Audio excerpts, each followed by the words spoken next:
Tonight, 2027 politics and national security takes center stage. First, the formal defection of the 2023 Labour Party presidential candidate Peter Obi to the African Democratic Congress, ADC, and what this shift means for opposition strategy and the road to 2027.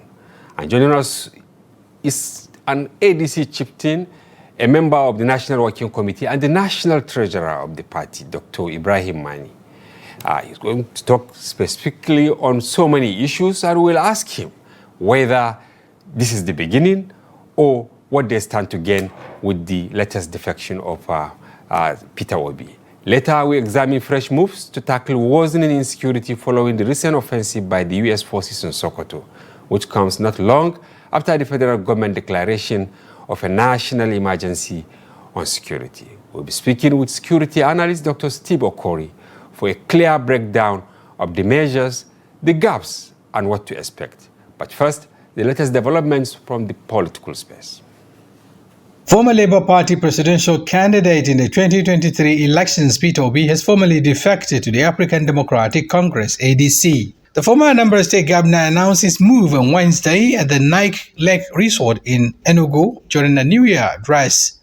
Obi called on Nigerians and opposition groups to unite under a broad national coalition, accusing the current leadership of economic mismanagement, state capture, and weakening democratic values.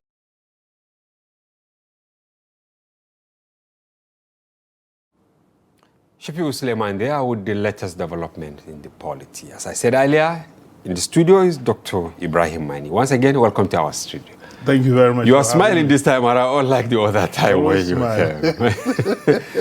Okay. Can we say Peter Obi has finally dropped from the fence by clearly saying he is now a member of the ADC? Yes, so I have stated it here in the studio that when we unveiled the party on July the 2nd as the coalition platform for the opposition elements in Nigeria, that we have given some concessions to a few individuals that will allow them to tidy up their home fronts to come into the party at a later date. And that includes, of course, Peter Obi. Those concessions were given because of the off-season elections that were coming, and they had presented candidates in their old political parties prior to the formation of the coalition to contest in these elections. And it's only fair that we should allow them run the elections, the full cycle. And also, you are aware that part of that election is also the governorship elections in Anambra State.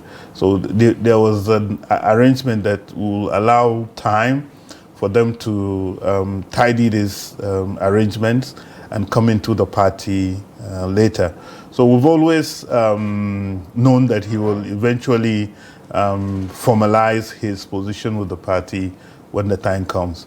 And of course, what a better way to end the year than to have a party gift for Labour Party. Yes. As you rightly said earlier, most of us, and many Nigerians, thought that him and Atiku Abubakar were actually not sure whether ADC will survive up to this moment. And that was why they were sitting on the fence in court. But now you said you wanted them to deliver. But it appears that even during the off-season election, they couldn't make serious headway. So why are you smiling? Yes, so, we said it that the off-season elections were more like test cases for us. It was at the time where the transition has just started. They have not fully left where they are, and they have not fully come into the African Democratic Congress.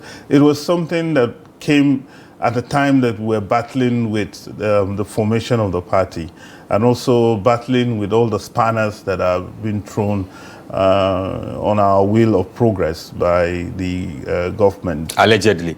Yeah, but we know that it's definitely, there's only one source that can finance such divisive tendencies within the polity. Our people can only put money in politics if they have interests and they want to contest or so on. We don't have that culture in this country of charity and giving for public good, and that's why there are very few foundations in Nigeria. And that is why I don't want to digress, but you know that most of the NGOs that are operating in these countries are financed from outside the country.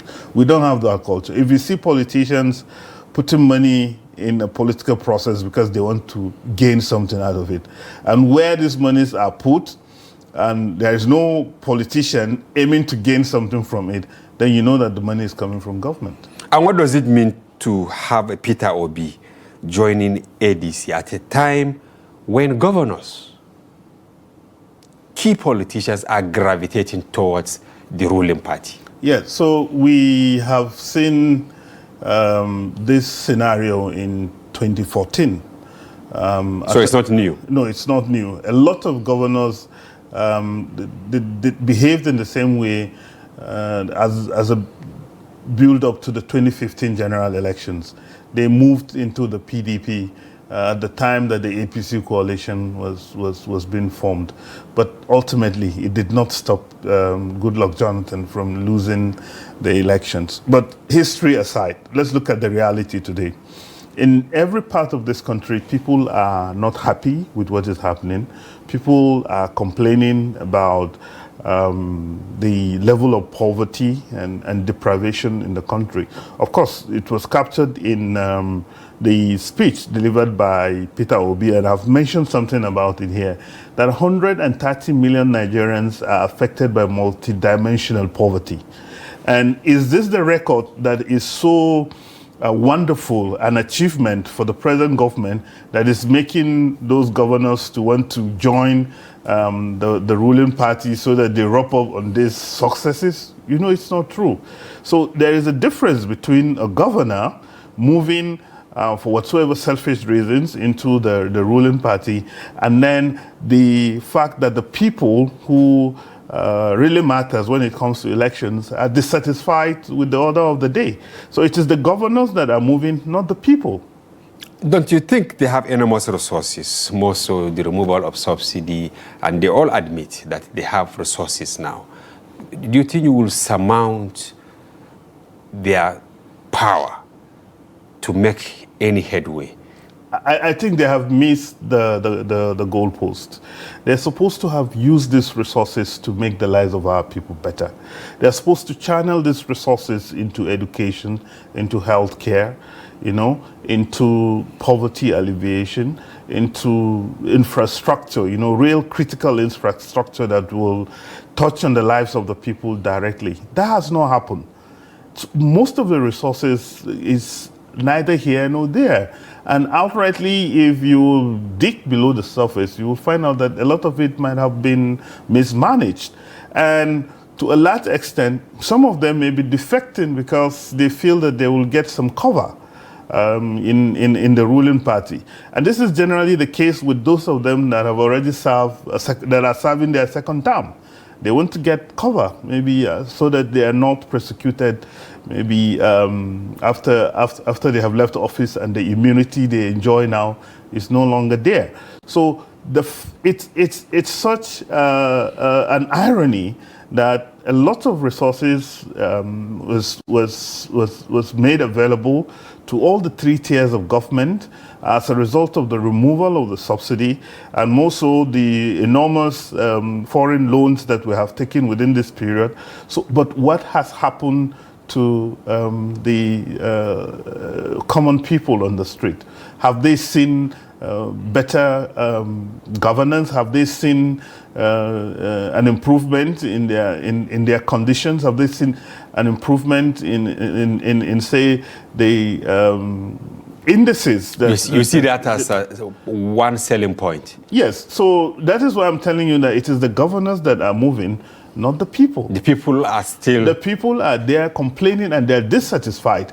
And that is why ADC has become a voice for the people of this country as an alternative, as an opposition party that will help them to get rid of this underperforming government. Why did Peter Obi choose Enugu instead of Anambra? Yes. Or is it Abia, where you have, a governor who just today said he will not join Peter Obi to the ADC? I'm making reference to yes. Governor Oti. Yes. Yes. If you go back to the First Republic, Enugu was the capital of the eastern region of Nigeria, and it has become like a cosmopolitan for the people in the southeastern part of this country today.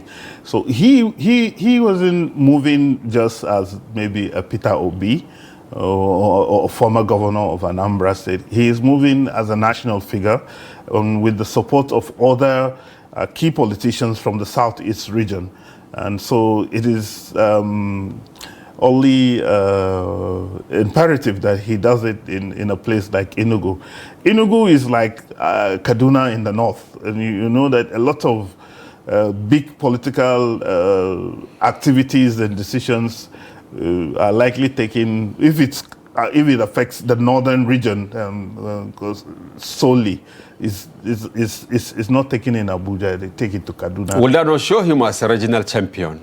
Maybe somebody in Maiduguri or in Sokoto will say, why Peter Obi, who wants my vote, will go to Enugu instead of coming to Sokoto or Abuja?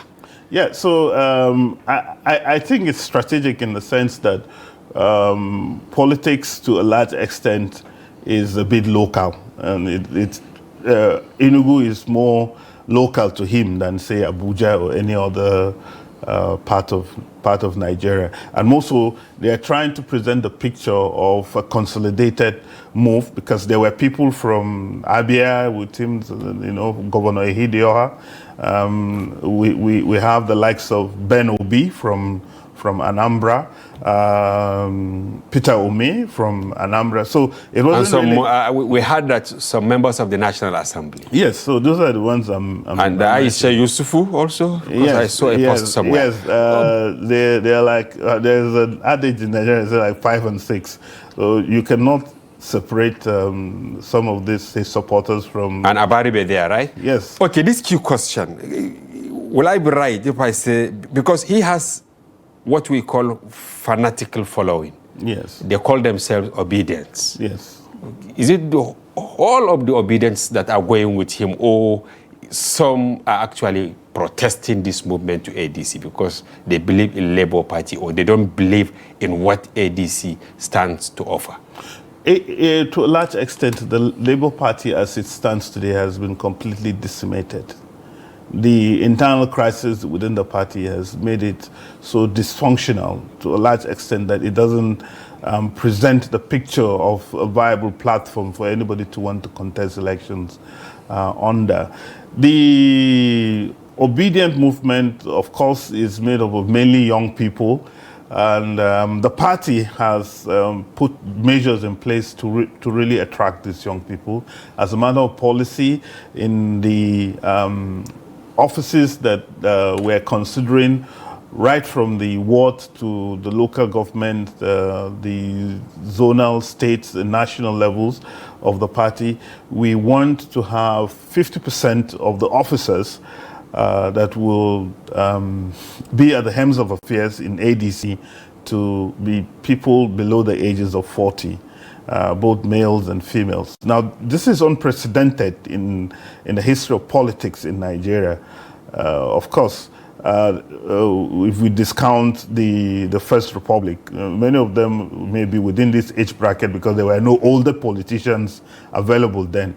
But from the First Republic till date, young people have just been seen as people who should form a youth wing of a party and be there to be used for all sorts of negative activities, foot soldiers for creating mayhem here and there, and we've seen what that has resulted. But in our party now, we have turn everything around so that these young people will be brought to the table where decisions are made. And when you look at the demographics of this country, the population of people, of course, below these ages of 40 is almost 80% of the people, and that also constitutes about 85% of the registered voters in Nigeria. So they are a group that we feel will make the difference we want in our political sphere if they can be brought together to believe in one vision and in one mission. And so there are a lot of young people in the African Democratic Congress, not only the obedient young people. But you are not bothered that some of the obedience will not follow?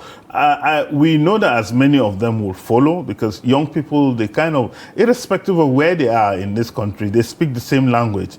It's the Gen Z culture. They have a way in which they blend and they assimilate. They communicate in far more effective and more efficient ways than you can imagine. And so this ADC opening up for young people is not only for those that are in the obedient movement, but for young people all across the country. Why I am specific about the obedience, the role they played in 2023, how they mobilized for him, and I said fanatical following.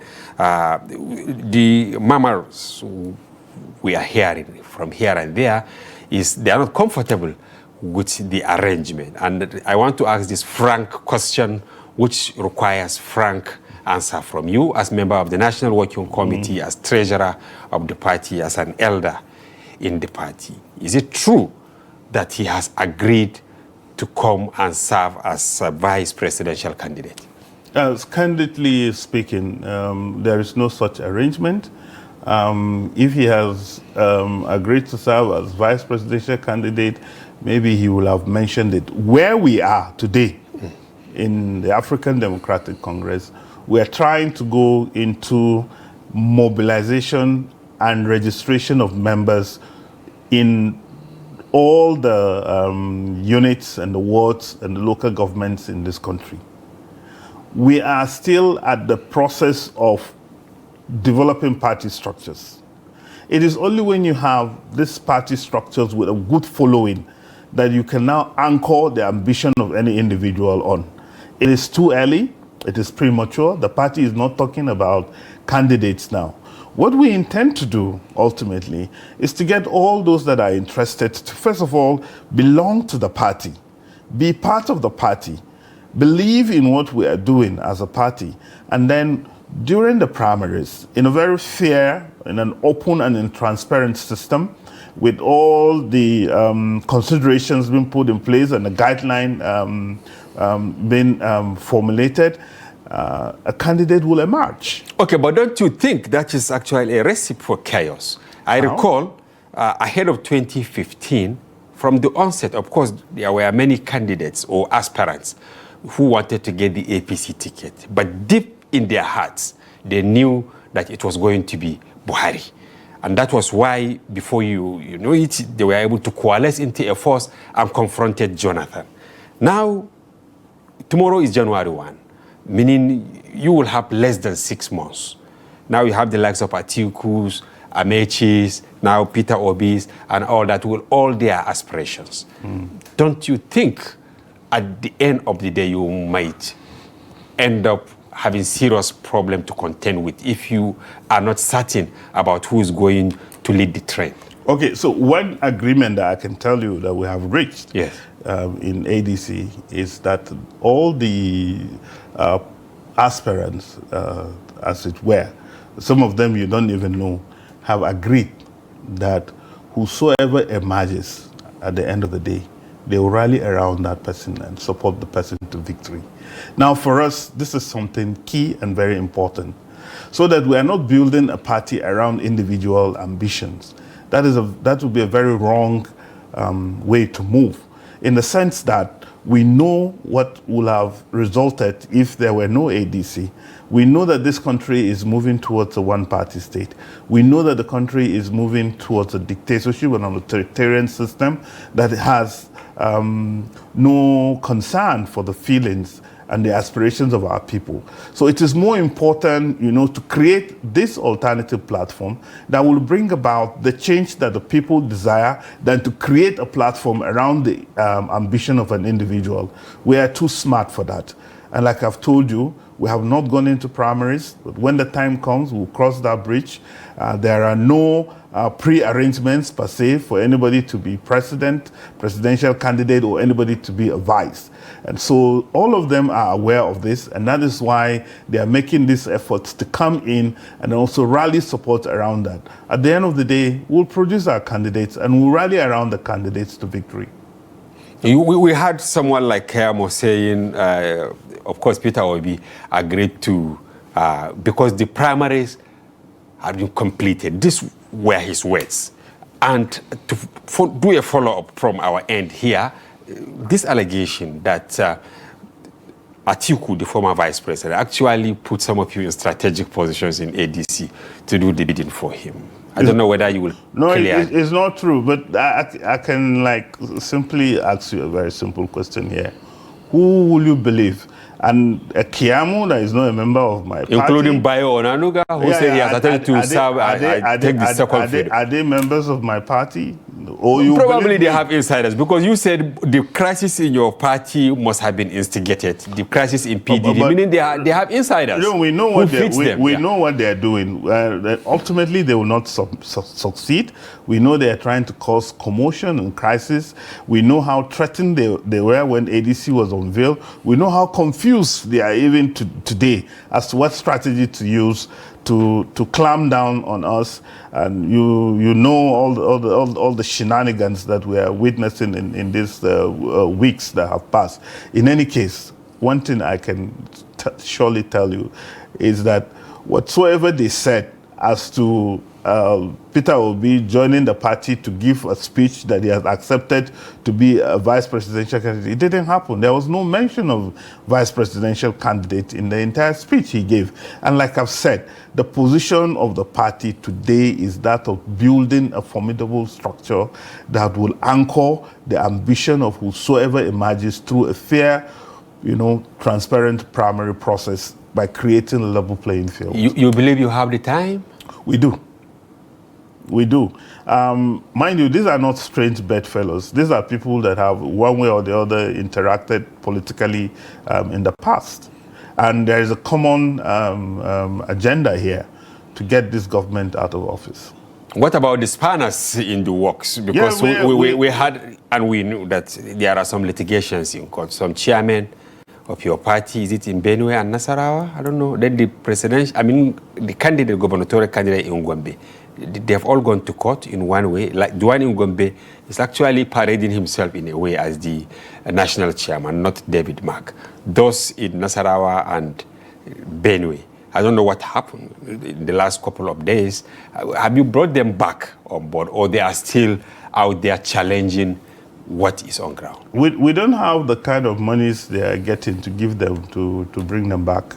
So they will be there and they will continue doing what they're doing. But we know that history and providence is on our side.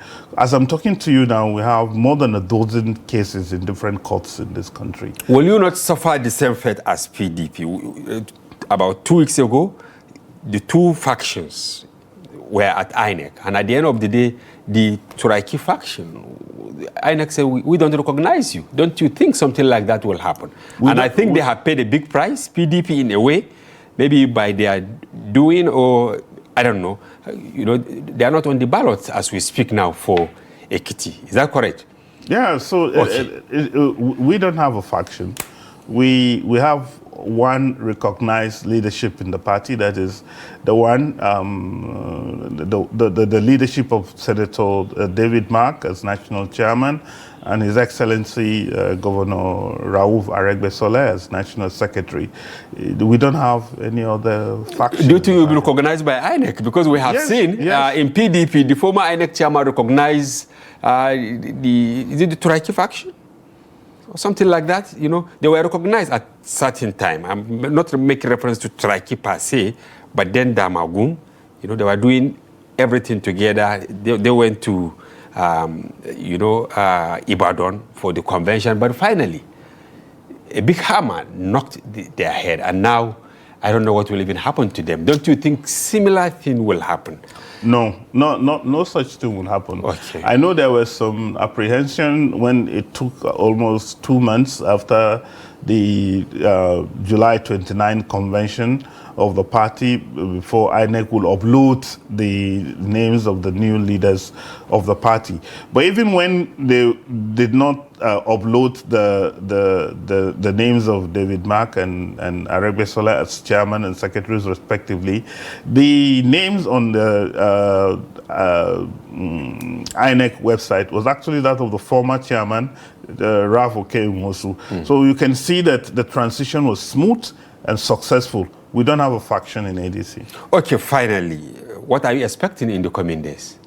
In the coming days and into the new year, we're going to get more people coming into the party. A lot of big names will come into a governor anywhere? Yeah, we will get governors. We will get more senators, members of the House. Meaning governors are not paperweight. Key politicians in the country. But most importantly, we see a mass movement into the party with people indicating interest to register, with some states asking for as many as 1 million registration cards. So you prefer to have the people than the governors? Yes, of course. All right, thank you very much for coming to this. I appreciate your time.